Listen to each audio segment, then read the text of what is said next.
Hi guys, I'm Kristen, and this is Kristen is Fully Booked. Today I'm going to talk about how the first quarter of the year has been going, share all of my stats, and all of my standout books from the first 3 months of the year. We are somehow already done the first quarter of the year, and reading-wise for me, I would say it's been good, but not great. So I put together all of my stats so far for Q1, and I thought that I would share those as well as some standout books from the first 3 months of the year with you today. So I do have my laptop. I'm going to be reading from it because it is numbers and whatnot, but let's just jump right into it. So total books that I've read so far this year, or up until the end of March, is 24 books. There are 2 DNFs and 2 soft DNFs. I would say that this number, I mean, you guys know that I don't have like numbers-based reading goals. I'm not trying to get a certain amount of numbers. I don't worry so much about that. However, when I first saw that this was the number, I did immediately feel a little bit taken aback, like it should be more than that. I should be reading more. But that being said, my goal really was to actually just read less a little bit and to read a little bit more intentionally and to focus on other hobbies and things this year as well. So I shouldn't be disappointed by this number. It is absolutely a reasonable number. It's a lot by some standards, but I will admit that when I first saw it, there was a little bit of like, oh, it should be more. I have thrown out some tentative numbers just in a couple of different places. So I think I mentioned in one of my like New Year goal videos that like if I was to throw out a number, it would be 90. So I think I'm probably on track for that. And another number that I threw out somewhere, I think on Instagram, was 104, and that was just based on 2 books a week for the year. And I think I'm a little bit under on that one. But again, those were just random numbers that I pulled out of the hat on those days, so I'm not so worried about numbers. Now let's do genre breakdown. I have read 13 adult fantasy books, which is around 54%. I'm very pleased with that because I was trying to get my adult fantasy numbers up, or like my percentage wise up this year. So I'm feeling pretty good about that. I read only 3 young adult fantasy, which is about 12.5%. And I really have not been in the mood for young adult books lately. So that is on track with that. Fantasy romance, just 2. Contemporary romance, 5, which is 21%.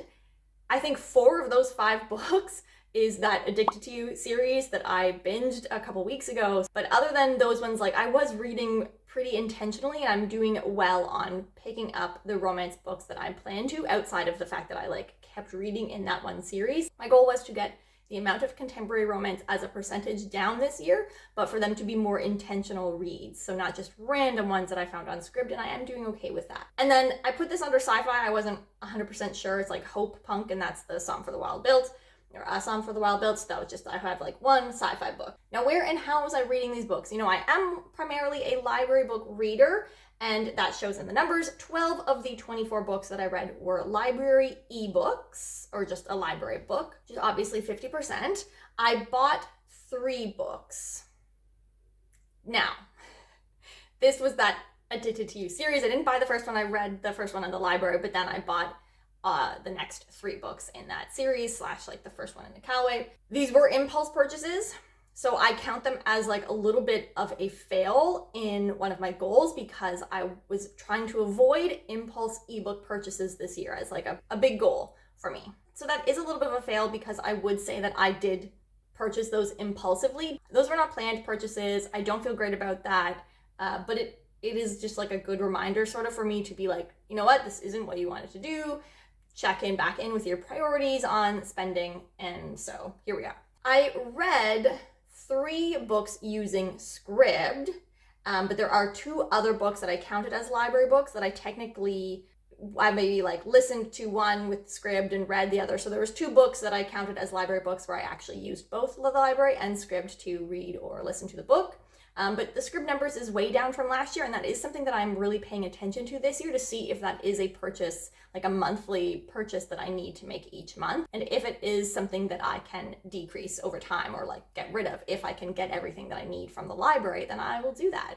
The one thing I will say is that there is a certain amount of immediacy with Scribd, where generally if Scribd has it, I can usually read it right away, whereas with the library, there's often a wait. So pros and cons, but generally I'm finding more and more that the books that I want to read are not on Scribd, and that absolutely has to do with the fact that Scribd, I think, has a very broad young adult collection, but less so with new adult fantasy. They're pretty good with some back catalog stuff, but they don't tend to have new adult fantasy, and that is more what I've been in the mood for recently. Now, I read 5 books that I already owned, either a physical book or an ebook. I had one NetGalley e-arc so far, and then of the books like library or Scribd or whatever that I've mentioned, 3 of them were audiobooks. Now that is a number that I definitely see going up in the next quarter because I am really in the mood for audiobooks right now. I've already finished one in April and I'm currently on my way through the second book that I plan to finish before the end of the week. So that number could probably go up. I've been really enjoying audiobooks lately. If there are any specific books that you think that I would A, like, and B, have a great audio, send them my way.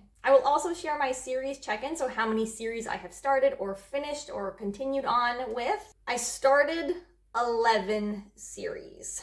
So 11 of the 24 books that I read this quarter were the first book in a series. And 3 of those 11 new series starts were series that were my priority series for the year. Only one of the books that I read was the finish or the conclusion to a series. So while I've started 11 and only finished one, that's not great numbers, but there were also only 2 standalone books that I read out of the 24. So that means that all of the rest were, yes, a decent amount were starting, but a lot of the others were a continuation in the series. So I don't feel particularly bad about not finishing that many series this quarter. It just wasn't exactly a priority. And there are series that I plan to continue on and finish in the next couple months. There are a couple miscellaneous statistics that I thought I would share, first of which are rereads. I have reread 6 books this quarter, not like read them and then immediately reread them, but 6 of the 24 books that I've read have been rereads, which is actually a pretty high proportion, but there are generally like 3 out of those 6 are for specific reasons, like I reread Farseer, the first book, Assassin's Apprentice, as part of my Realm of the Elderlings reread. I reread Tigana because I'm working on that GGK video that I always mention and never give you guys, but I'm working on it. So I reread Tigana for that, and I reread House of Earth and Blood in order to prepare for House of Sky and Breath. And the other 3 was just when I randomly read that Black Jewels trilogy. I only read 2 new releases, but then there was quite a few others that were 2021 new releases as well, so I haven't been reading too many new releases, but I think that that number might go up a little bit more in the coming months. Maybe not a ton, that's not a huge focus for me, but there are definitely some new releases that I have my eye on for this year.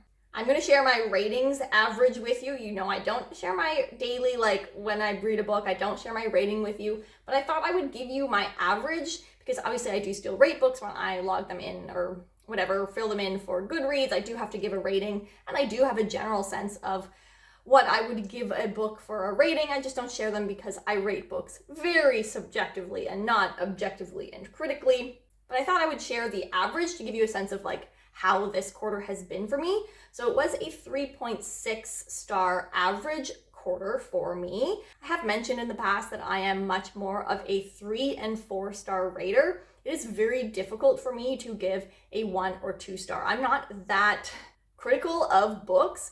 If it's going to be a 1 or 2 star, I probably have DNF'd it. So I don't give out many 1 and 2 stars. Same with 5s. It's also very difficult for me to give out a 5 star, and not because I don't think books deserve it, but for me, a 5-star book is a new all-time favorite book. So I'm just really stingy with my 5 stars, but likewise, I'm not very mean to books, and I don't give out that many 1s or 2s. So obviously, lots of 4s and 3s being given out, and here we are at 3.6. So it's not huge, it's not a high number, it's like an okay, like I said, like a good month or good quarter, just not great. I did give out 1 5-star book, only 1 5-star book, and that was 7 Days in June by Tia Williams, which I absolutely loved. But there have been no fantasy reads for me so far this year that have been a new 5-star favorite. And then the final stat, it's not really a statistics, but the final numbers that I wanted to share with you have to do with my goal of being more intentional in the books that I read this year. So a really big goal, one of the ones that I've talked about a lot, is that I want to be more intentional with the books that I pick up. And that's because I picked up a lot of books last year that were just sort of meh, and that I picked them up spontaneously. I maybe didn't know much about them. I had a little bit of trouble balancing mood reading and sticking to TBRs and things like that. So I'm not sticking to a TBR right now, but I have started to focus a little bit more on priorities. So that is my priority series for the year. I also have switched my radar reads to just being random what's on my eye right now to being a little bit more intentional of what's on my radar for this season. So how I'm assessing on how I'm doing with that goal is in 3 different ways, 2 of which are numbers, but the first one is just how I feel about it. I do feel with a few exceptions, I have been pretty intentional with the books that I picked up, and that was largely books that I really, really wanted to read. There are definitely times when I pick up random books like the reread of the Dark Jewels trilogy and continuing on with that Addicted series, which mixed feelings about, but they're just things like that where I've been a little bit more impulsive and a little bit more getting into things without knowing all that much about them. But generally, I feel like I've been doing okay with this. I think that the numbers honestly reflect that though. So 2 numbers that I'm going to share here for this one, first of which is the priority series. So last year I released a video, which you can check out, of the 11 series that I wanted to prioritize starting this year. So far I have read 3 of those 11 series. So that's absolutely on track for finishing this for the year. If you think like 11 is under 12, so it'll be fine. It's 1 a month. So 3 out of 11, as I said, priority series for the year have already been started. So I think that I'm on track with that from the priority series perspective. The other number that I looked at was how many of the books from my January radar read, so like sort of my hypothetical loose seasonal TBR, how many of those books did I actually read in the first quarter of the year. Of the 18 books that I mentioned in that video, I read fully or finished 7 of those books. Now that doesn't seem like all that great of an average. It's only 38% that I actually read from that list. However, there are a bunch of exceptions that I think make sense. So of the 11 remaining books that I mentioned in that video, I started 2 and I DNF'd them, so I tried.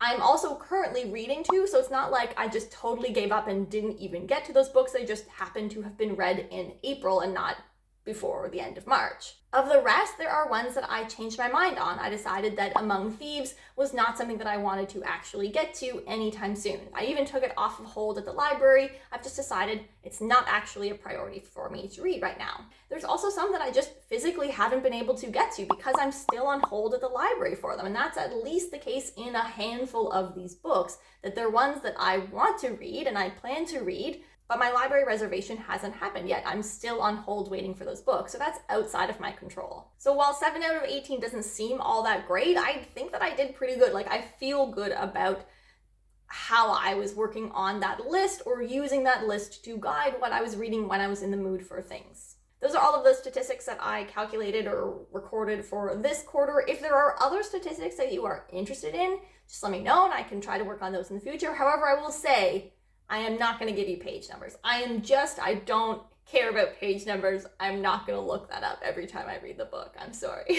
Let's get into my standout books from the year. So I'm not calling them favorites. I had a hard time last year when doing my quarterly wrap-ups actually picking 5 books each time because I didn't always feel like they were new favorite books. So I'm just going to call them like standouts. But anyway, in no particular order, here are some standout books from the quarter, and I will also share again my keywords with you in case you didn't happen to see the wrap-up or the recent reads video when I first mentioned the book. A Song for the Wild Built by Becky Chambers was just the right book at the right time for me. We follow a T-Monk Dex who is going a career life crisis, and they are starting a little bit with the idea of their sense of purpose in life. And they run into a robot in this futuristic world where robots became sentient and then sort of, separated themselves from human civilization. And the 2 of them go on a bit of a pilgrimage. But really, it is just a short novella chatting about the idea of the sense of purpose in life. And what Dex was going through at that time in their life, I really, really related and connected with. For me, it was about being really understood by the book, that the things that Dex was feeling and saying, I really, really connected with. They made me feel like I was understood, like I was heard, like there were different people out there who were feeling what I was feeling in my own life. The keywords that I wrote down here were hopeful, tearjerker, cozy, quiet, and books for when you're having a life or career crisis.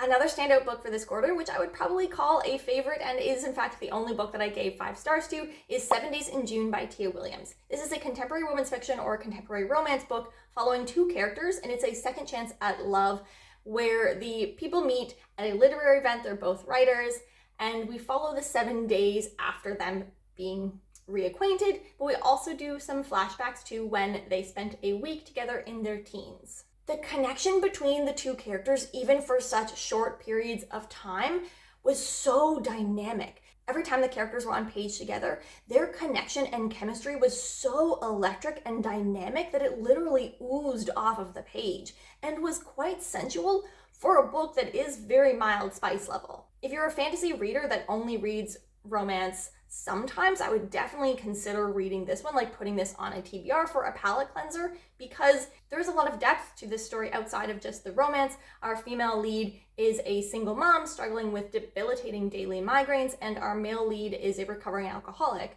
And there's also the sort of pretty traumatic event of what happened 7 years ago when they first knew each other, and how that plays into where this relationship is at now. I will leave it at that. I will just share the keywords here. Second chance at love, flashbacks, moderate spice, I would maybe say mild more now, dynamic, single mom, BIPOC, disability rep, intimate, binge read, dynamic, sensual. Another standout book from this year so far is Jade City by Fonda Lee. This Asian-inspired urban fantasy book definitely swept me up into the stress and the family dynamics and culture of what is happening here. Here we are following a family, like clan, who along with other clans are in charge of the jade supply and production, or like mining, in their world. Jade is a stone, like the jade stone itself, but in this world, the person who is wearing or holding onto the jade has a magical enhancement of their physical senses and abilities while wearing jade. This gets into a little bit of a clan war, but I would say the main focus of this book is this family dynamic between our characters. The clan is large, like there are people who are not related, but it is led by a particular family. And here we follow two brothers, the sister, and we get some other side perspectives as well who are within this No-Peak clan. I am always up for good character dynamics. I can read other things, but interesting and complicated dynamics and relationships between characters is really, really what gets me excited in books. And this had so much of that because there is a complicated dynamic between the various siblings here and how they feel about each other, or the complications of just family, of the fact that they are different people, that they make different choices, they have different priorities, but then we also have the added complication of the fact that they are technically working together within the clan. And so that was a really interesting dynamic. They are very different people, these three siblings. So we get to see how each of their choices affects the other from a personal, like familial perspective, but also from a clan-based business perspective as well. Definitely this was a stressful read. I am looking forward to continuing on in this series with Jade War very soon. I'll share the keywords here now. So I put Asian inspired, stressful, family drama, found family, and urban fantasy. Another standout from the quarter was Margaret Owen's Little Thieves, which was the first book that I read this year. This was just such a fun, spunky way to start my new year for reading. I have read Margaret Owen books in the past, and I really enjoy her writing style. She's got this really funky, dark bent, slightly dark, sarcastic humor to her writing, and a lot of her characters feel a little bit that way as well. This is a different take on a Goose Girl retelling where we actually follow the servant who steals the identity of the princess, and we get to see why in this particular case, or how that comes to be. Like, why did she do this? She also happens to be the goddaughter of the gods Death and Fortune, who were such interesting characters. This is a Gods Walk the World kind of a book. There is some whimsical elements that are similar to the spirits, the house spirits and forest spirits in The Bear and the Nightingale, so if you like that component, they're in here too. But then we also just get this really interesting and unique character, Vasya, who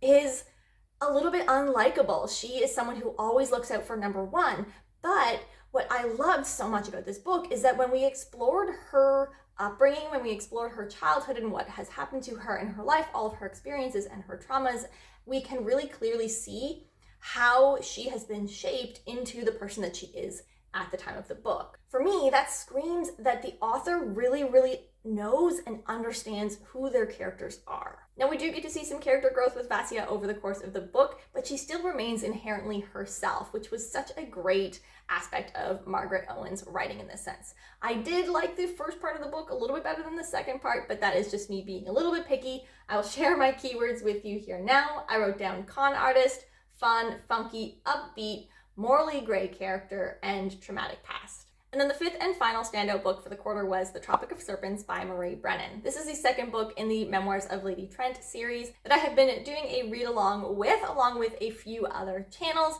I have just been enjoying this series so much. I do think that I like The Tropic of Serpents just a little bit more than A Natural History of Dragons, the first book, but generally what I'm going to say applies to both books. I am listening to the audiobooks and they are just such a fantastic experience. It is a world that is very clearly inspired by our world and set in the time period of Victorian England. And the only difference with this world is that there are dragons existing in it. And our main character, Lady Isabella, is a dragon naturalist. So we are following a woman in a time period where women did not have so many options, and she is trying to force her way into being a scholar. There are definitely some flaws in these books, but overall it's been a really light-hearted experience for me listening to these audiobooks. Kate Redding does such a fabulous job of these. And if I wasn't reading this as part of a monthly read-along, I would honestly have a hard time not picking up the next book right away. The keywords that I have are actually from the first book, A Natural History of Dragons, because I don't do keywords for sequels, so I'll just say cozy, bingeable, great audio, dragons, and badass main character. Okay, those are all of the statistics that I wanted to share with you and all of my standout books from the quarter so far this year. Let me know how the first 3 months of the year have gone for you reading-wise. What have you liked? What have you not liked? Are you on track with your goals for the year? I will see you guys next time. Have a great day, everyone. Bye.